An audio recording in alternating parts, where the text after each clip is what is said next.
Kakak ini difabelnya apa nih, Kak? Nah, saya ini difabel tunadaksa cerebral palsy, Bang. Berarti buat buket bunga gitu bisa ya kan? Baru-baru ini saya juga buat buket bunga dari kertas-kertas revisian saya.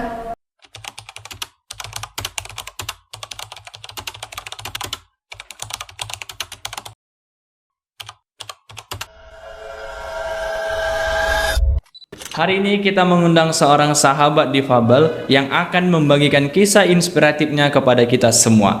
Ia merupakan seorang mahasiswi yang sedang menempuh pendidikan di sebuah universitas.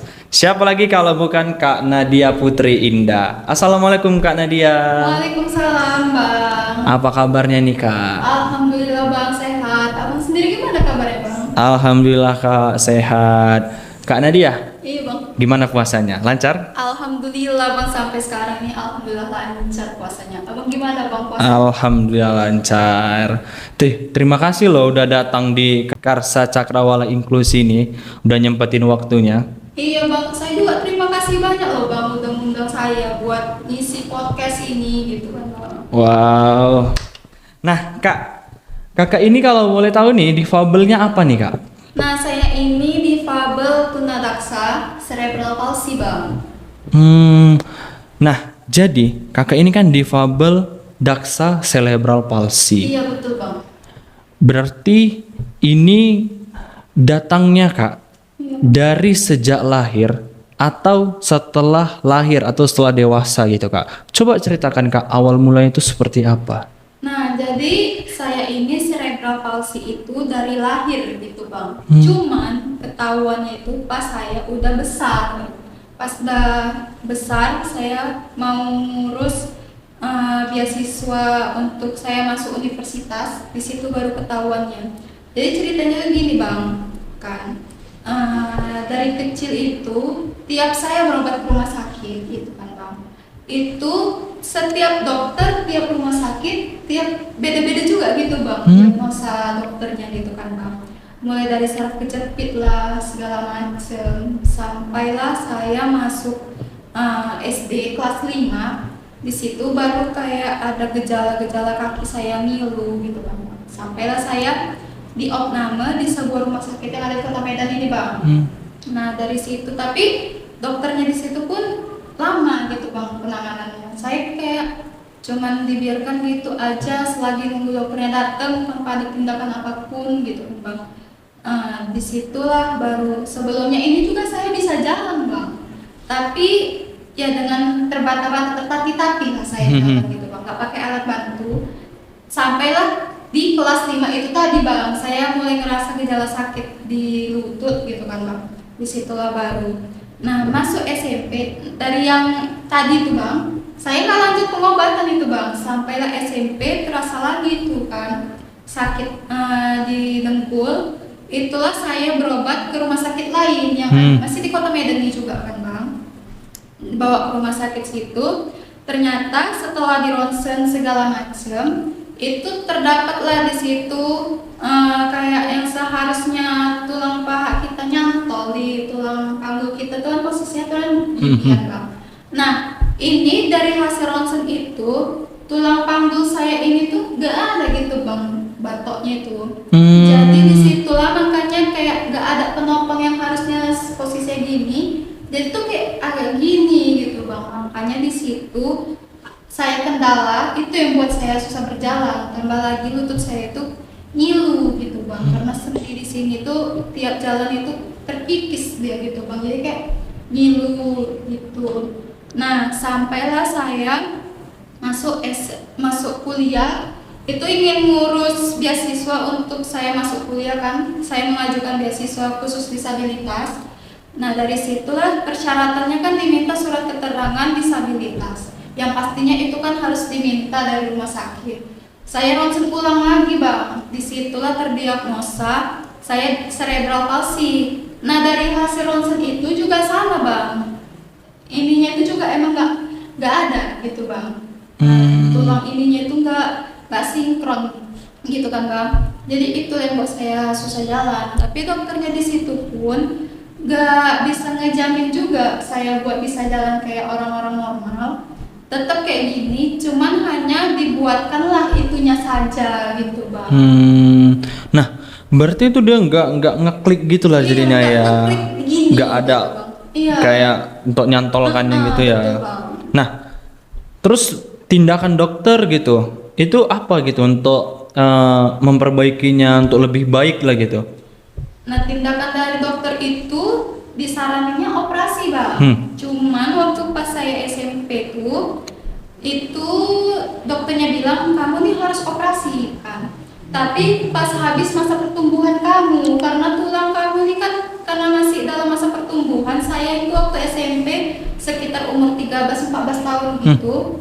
Itu kan masa pertumbuhan itu kan lagi tinggi-tingginya itu kan, Bang. Nah, dikhawatirkan kalau saya operasi pas umur segitu, tulang saya bertambah, saya operasinya itu setiap tahun, Bang. Karena pergantian Excel itu tadi kan nambah volume tulang itu tadi, Bang. Nah, jadi haruslah habis masa pertumbuhan saya baru bisa operasi. Masuk kuliah pun saya berobat di rumah sakit yang lain itu tadi yang didiagnosa cerebral palsy tadi itu juga saya disaraninya tetap operasi, tapi dokternya juga nggak ngejamin bang saya tetap bisa berjalan normal kayak orang-orang yang normal Pada umumnya ya. Pada umumnya gitu bang. Nah, jadi kan mereka mendiagnosa cerebral palsy gitu. Iya, betul. Yang membuat diagnosa itu seperti itu apa gitu kayak sementara kan ini tulang pinggul gitu kan. Sampai pada akhirnya kok diagnosanya cerebral palsy atau ada nih lain dari itu yang membuat keluar diagnosa itu. Mungkin itu dokter lah ya kan bang, lebih berpengalaman. Cuman yang selama ini kayak saya disuruh tes coba kamu gerakkan ini itu masih terkendala gitu bang, kayak kaku. Naik motor juga saya duduknya nyamping gitu kan bang, saya duduknya nyamping. Nah ini saya ini kan kidal nih kan bang, karena tangan kidal saya ini yang cuman kayak luwes gitu buat saya beraktivitas. Sementara tangan kanan saya ini kaku ini. Jadi saya pun kesulitan di situ. Mungkin dokter itu kan bang. Saya bukan orang yang berkompeten di bidang kesehatan, tapi mungkin kalau dari ciri-cirinya mungkin mengarah ke situ. Betul karena mungkin ada Ada yang kaku. Dokter, yang lebih paham, dokter lah yang tahu. Betul. Nah, terus kan kakak ini sekolah gitu terus mengikuti jenjang pendidikan. Iya betul bang. Yang membuat kakak termotivasi sampai kakak ini bangkit berdamai dengan keadaan itu apa kak?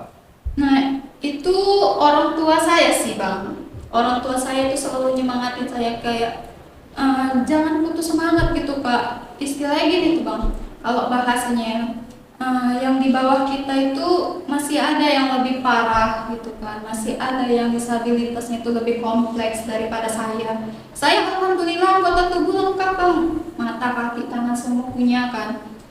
Jangan itu jadi kayak penghalang kita buat kayak kita malu gitu bang. Harus semangat gitu kayak teman-teman yang lebih kompleks itunya aja kan masih punya semangat hidup kok, masa saya yang cuman gini aja harus putus asa gitu kan, enggak gitu bang. Sampai ke jenjang pendidikan yang lebih tinggi itu pun dari situ juga ya termotivasi ya. Itu selalu motivasi. Keren sih, berarti dukungan dari orang tua itu kuat ya. Iya bang, orang tua sih bang yang paling penentu anaknya itu kayak ini loh kan ada loh support dari kami gitu. Nah, jadi kan setelah sudah dapat dukungan, diri pun sudah berdamai, pada akhirnya kakak terus juga ikut kuliah. Pernah nggak sih kak mendapat dari SD, SMP, SMA sampai kuliah itu mendapatkan tindakan yang tidak mengenakan, kayaknya kayak diskriminasi lah gitu, itu dari teman-teman atau dari pihak oknum guru gitu? Kalau dari oknum guru sejauh ini nggak ada ya kan Pak. Kalau dari teman-teman ada lah pastinya, tapi itu saya dapatkan ketika saya waktu SD. Saya juga nggak membenarkan perilaku teman-teman saya, tapi yang waktu namanya anak kecil yang ngomong asal kayak yang penting si hatinya itu kayak unek-unek itu keluar gitu kan. Saya juga itu, tapi nggak membenarkan juga perilaku teman saya yang kayak gitu Bang. Yang mulai dari tindakan fisik juga saya dapet, omongan saya juga dapet kan, di kata-kata yang segala macam. Tapi itu berarti hanya sampai di SD aja Di ya? SD, masuk saya SMP, alhamdulillah pertemanan saya membaik, teman-teman saya mendukung semua kegiatan saya, ikut-ikut lomba juga teman-teman saya juga mendukung. Masuk SMA apalagi kan, alhamdulillah pertemanan kami itu masih berlanjut lah sampai sekarang. Terlebih untuk teman-teman SMA saya itu juga saya terima kasih banget, udah banyak membantu teman-teman SMP saya juga gitu kan, banyak yang membantu saya gitu. Cukup baik ya, mereka itu saling melengkapi. Teman kuliah pun juga gitu bang, teman kuliah pun juga support segala macam. Berarti sangat senang lah ya Iya. bisa didekatkan dengan orang-orang baik Iya, selalu betul, Bang. gitu kan. Nah kakak ini kan sudah berkuliah. Iya betul. Sudah semester berapa Kak Nadia? Nah alhamdulillah lancar lah bang, sampai sekarang ini saya semester 8 bang. Sudah semester 8 ya? Iya, Bang. Wow. Bagian jurusan Manajemen saya bang. manajemen ya. Nah Kak, kuliah ini kan sebenarnya cukup padat nih. Ataupun ya tergantung juga ya ibaratnya kan. Iya. Apalagi udah di akhir-akhir gini sebenarnya udah nggak terlalu padat kali juga ya sebenarnya ya. Iya. Nah, dalam mengisi kekosongan waktu gitu kakak di rumah gitu, itu apa gitu Kak kegiatan kakak gitu? Saya sebetulnya tuh ada hobi buat kerajinan tangan. Nah, jadi dari hobi saya itulah saya memanfaatkan waktu luang saya buat bikin-bikin kerajinan tangan itu, Bang. Saya suka kayak nengok sampah plastik orang tua saya nih habis ngopi lah, habis bikin mie lah. Dan botol-botol bekas ini kan gatel sama saya gitu, Bang, daripada dibuang ya kan yang selama ini kayak orang-orang kayak udahlah dibawa aja lah gitu ke pengumpul barang-barang bekas gitu. Saya nggak mau kayak gitu, Bang. Saya olah, saya carilah tutorialnya di YouTube kan banyak tuh kan, Bang, belajar gitu. Otodidak saya pelajari, jadilah bunga gitu, buat hiasan untuk taruh di meja segala macem. Terus dari kertas-kertas bekas, limbah-limbah bekas bisa saya buat. Ini saya pun juga masih belajar buat kerajinan tangan yang lain gitu, Bang. Enggak yang di situ-situ aja. Nah, itu maaf Kak nih sebelumnya. Iya, Bang. Ada hambatan nggak sih dalam, kan soalnya itu kan kayak mengukir-ngukir ya gitu kita bilang kan, dengan kondisi tangan yang tadi dibilang kaku gitu kan. Nah, itu ada hambatan nggak sih gitu? Kalau hambatan enggak sih, Bang, karena kan yang banyak bergerak itu kan tangan kiri saya. Hmm. Tangan kanan saya paling yang bantu kalau misalnya gunting kertas segala macem, tangan kanan saya yang megang, yang kiri menggunting. Tuh tangan kanan saya megangin bendanya, ya tangan kiri saya yang ikut kayak ikut mengelem-lemnya gitu. Keren loh, bisa tangan satu yang diandelin gitu, Iya, lebih Bang, karena itu udah- yang dominan iya, gitu. karena udah terbiasa juga sih, Bang. Dan juga yang paling keren nih, anak muda sudah tahu memanfaatkan limbah plastik ya. Iya, Bang. Apalagi sekarang dibilang kurangi limbah plastik kita ya Iya. kan. Keren sih, cukup diapresiasi anak muda yang seperti ini gitu. Nah, terus kan Kak, kakak ini udah berkuliah, sudah mau selesai gitu. Bang. Ada nggak sih hambatan yang mau menyelesaikan studi gitu? Aman-aman aja atau apa gitu? Kalau hambatan yang besar-besar kali sih enggak, Bang. Yang namanya kuliah kan enggak selamanya mulus gitu kan, Bang. Ya hambatan kecil-kecilan aja lah. Cuman yang untuk yang buat saya terganggu kali itu enggak sih, Bang. Sejauh ini hambatan itu sampai sekarang alhamdulillah, mulai dari kayak lingkungannya, dosen-dosennya juga alhamdulillah enggak yang gimana-gimana sih, Bang. Berarti alhamdulillahnya lancar terus Iya, lah ya. lancar. Nah Kak, yang selalu nih membekas di hati kakak, yang buat kakak sedih, terkadang kayak sedih ya rasanya gitu, teringat selalu. Itu apa sih Kak yang selalu kepikiran gitu? Orang tua saya sih, Bang. Kan orang tua saya juga, karena saya anak satu-satunya nih, Bang, kan. Orang tua saya sih, umur mereka juga kan makin lama makin bertambah gitu kan, Bang. Dengan keadaan saya seperti ini, kayak saya ngerasa tuh untuk sekadar membantu pekerjaan rumah aja tuh saya nggak bisa semua gitu, Bang, membantu kan. Cukup terbatas gitu. Di situ sih, Bang, karena saya ngeliat orang tua saya capek, saya kayak cuman gitu.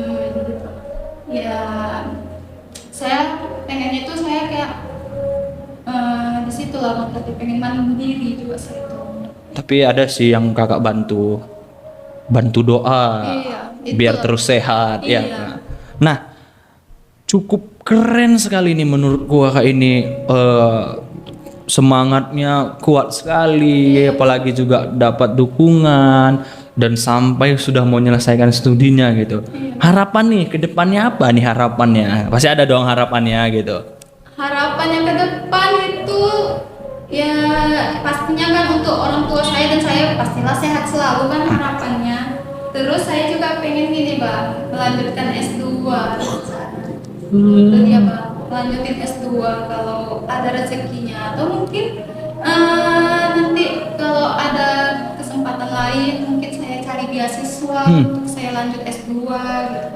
Nah, saya nggak mau bang, pendidikan saya tuh berakhir di sini gitu. Orang tua saya tuh bilang kan, biarkan kami yang cuman sampai di bangku SMA, sekolah menengah, asalkan anaknya jangan gitu bang. Jadi orang tua juga kayak yang memotivasi buat kayak, ayo lo terus kejar pendidikan. Setidaknya kalaupun kami sebagai orang tua nggak bisa mewariskan harta, kami mewariskan ini loh jalan membuat kamu menuntut ilmu. Itu sih bang. Terus kan kakak ini udah sampailah ada keinginan ingin sampai S2. Betul. Keinginannya tuh apakah cuma sampai dalam negeri atau pengen nggak sampai keluar negeri gitu? Pastinya sih ya bang, manusia kan pengen berkembang. Saya juga pengen gitu bang, melanjutkan studi sampai ke luar negeri. Siapa sih yang nggak kepengen? Pasti kepengen gitu kan. Itu tadi bang, saya mudah-mudahan lah semuanya lancar sampai wisuda nanti gak ada halangan atau segala macam. Pengen lanjutin S2. Ya, kita doain lah ya, mudah-mudahan Kak Nadia dapat beasiswa sesuai apa yang diinginkan, cita-citanya bisa tercapai ya kan, juga bisa bangga orang tua bisa sehat. Nah Kak, apa nih motivasi untuk anak-anak muda Gen Z ini yang nonton di Karsa Cakrawala Inklusi ini? Apa gitu? Nah, itu kayak saya tuh cuma mau bilang kalian tuh semangat gitu loh. Kami yang disabilitas gini aja punya kendala, terbatas segala kegiatan kayak nggak seluruh sekalian gitu. Punya semangat tinggi loh buat ini. Jangan jadi mental pengemis lah kalian. Tetap semangat gitu kan. Cobalah berkaca dari yang jauh di bawah kalian itu banyak yang memiliki kekurangan gitu. Jangan kalian putus asa di situ aja gitu. Jadi bahan cerminan lah buat diri sendiri. Nah, ini didengar nih kawan-kawan dari Kak Nadia motivasinya. Jangan jadikan sebuah kekurangan itu jadi bahan kelemahan ya. Tunjukin potensi diri kalian. Apa yang kalian punya? Nggak cuma buat yang disabilitas aja loh ya, buat yang non disabilitas juga gitu. Tunjukin potensi kalian. Jangan cuma kayak males lah gitu kan. Udah males lah. Jangan. Males itu kan manusiawi. Cuman kita sebagai manusia ini kan punya hasrat buat mengontrol itu semua kan. Lawan rasa malas itu. Berarti Kak Nadia punya mental baja yang kuat nih, perempuan tangguh, apalagi masih anak muda gitu ya kan. Gen Z keren, bukan Gen Z yang malas-malasan, nongkrong-nongkrong nggak jelas ya kan. Apalagi masih muda loh, punya nilai tinggi untuk ngejar pendidikan. Terus dari sekarang juga punya usaha ya, bisa dibilang itu dijadikan usaha ya kak. Semoga lah secepatnya bisa saya jadikan usaha. Berarti buat buket bunga gitu bisa ya kan? Bisa bang, tapi itu cuma untuk saya sendiri pribadi, untuk konsumsi saya pribadi aja, belum saya publikkan. Baru-baru ini saya juga buat buket bunga dari kertas-kertas revisian saya, kertas-kertas revisian skripsi saya. Daripada ini kan kayak numpuk aja gitu. Sebetulnya bisa kita jual ke pengepul gitu kan. Cuman kan kayak sayang. Saya ini punya potensi loh kan. Masa cuma mau berhenti di situ aja. Kalau misalnya lah kita itu jual ke pengepul gitu kan. Paling mentok harganya cuma sekitaran budget segitu. Kalau kita kembangin lagi kan. Sekarang lagi tren loh itu. Saya lihat di sosial media kayak ini buket-buket dari bahan bekas juga bisa dari skripsi, dari sosial media lah pokoknya. Banyak saya jumpai. Coba aja kalian bereksperimen. Saya juga itu Bang, saya coba bereksperimen dari situ.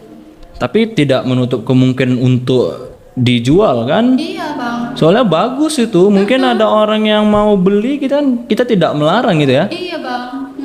Nah, berarti boleh nih kita pesan. Mungkin nanti saya juga kalau mana tahu ada mau kasih buket bunga untuk orang, boleh pesan ke Kak Nadia aja ini ya. Lihat. Bang.